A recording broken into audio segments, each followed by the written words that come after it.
చలి చలిగా అల్లింది గిలిగిలిగా గిల్లింది నీ వైపే మళ్ళింది మనసు. ఓ ఈ చలి వల్ల ఎన్ని నష్టాలు జరుగుతున్నా ఒక లాభం మాత్రం కలిగింది. కొంతమందికి తిక్క కుదిరింది. ఓ చెప్తాను. లెట్స్ స్టార్ట్ వింటర్ తిక్క కుదిరిచ్చింది సెగ్మెంట్.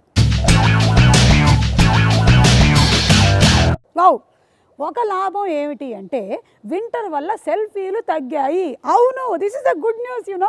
లేదంటే ఊ అంటే సెల్ఫీలు, ఆ అంటే సెల్ఫీలు అని దిగేస్తూ ఉంటారా? మీరు అడగచ్చు, అబ్బా అసలు సెల్ఫీల వల్ల చలి వల్ల సెల్ఫీలు ఎలాగా, వాట్ ఈస్ ద కనెక్షన్ అని. I have reports, I will tell you. Selfie దిగాలి అంటే ఆ సెల్ ఫోన్ ఇలా బారుగా పెట్టేసి చేయి పొడుగ్గా చేసి క్లిక్ బటన్ నొక్కాలా.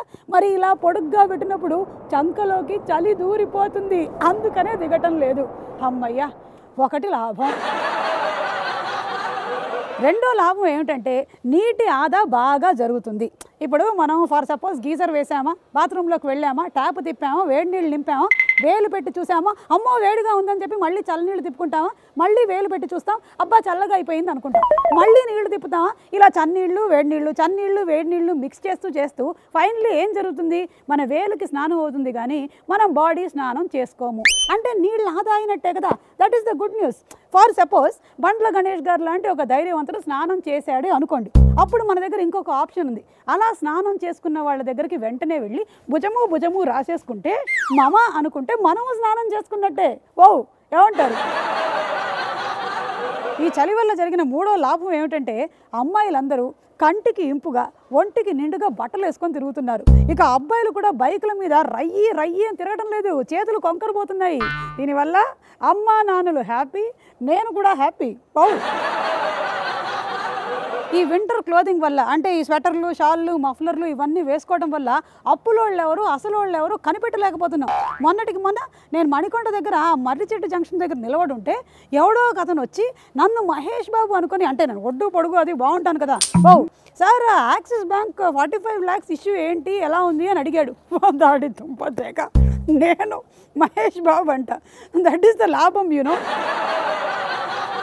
ఈ వింటర్ పుణ్యమాని మన 2 తెలుగు రాష్ట్రాల్లోనూ మమతలు వెల్లి విరిశాయి, ప్రేమలు ఉప్పొంగాయి. పెళ్ళాలు మొగుళ్ళను వదిలేసి ఊర్లకి వెళ్ళటం లేదు, మొగుళ్ళు కూడా పెందలాడే ఇంటికి తిరిగి వచ్చేస్తున్నారు. ఇక కరెంట్ ఎలాగో ఆదా చేస్తున్నారు, ఫ్యాన్ వేసుకోవడం లేదు, ఏసీ మొహం చూడటం లేదు, పైగా ఫ్రిడ్జ్లో కూరలు పెట్టడం లేదు. వారం రోజుల నుంచి నాకు అదే కాలీఫ్లవర్ కర్రీ, 15 రోజుల నుంచి అదే పెరుగు, నెల రోజుల నుంచి అదే దోసపిండి. దీని దుంపదేగా ఈ చలికి అవి కూడా పాడవడం లేదు.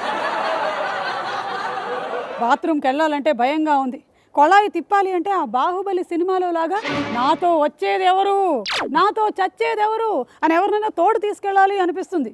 సెకండ్ షో సినిమాకి వెళ్ళలేకపోతున్నాను, డాబా పైకి ఎక్కి కూర్చోలేకపోతున్నాను.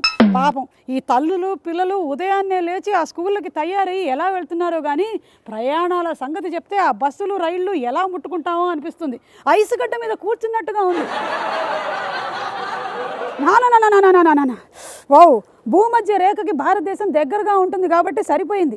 సైబీరియన్ చలిగాలులకి హిమాలయ పర్వతాలు అడ్డంగా నిలబడ్డాయి కాబట్టి ఈ మాత్రం చలే, లేకపోతే గడ్డలు కట్టేమో. అమ్మో, for western countries it is okay అండి, వాళ్ళు కోట్లు కొనుక్కుంటారు, టోపీలు వేసుకుంటారు, ఇలాంటి గ్లౌజులు వేస్తారు. బట్ మనకి దుప్పట్లు లేవే. Winter is a very costly affair I say. ఓ జుంబారే.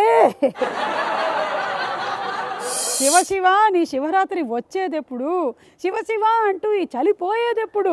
చలికాలమా, మా తిక్క బాగా కుదిరిందమ్మా. Dear winter, it is enough now. I think you need a break.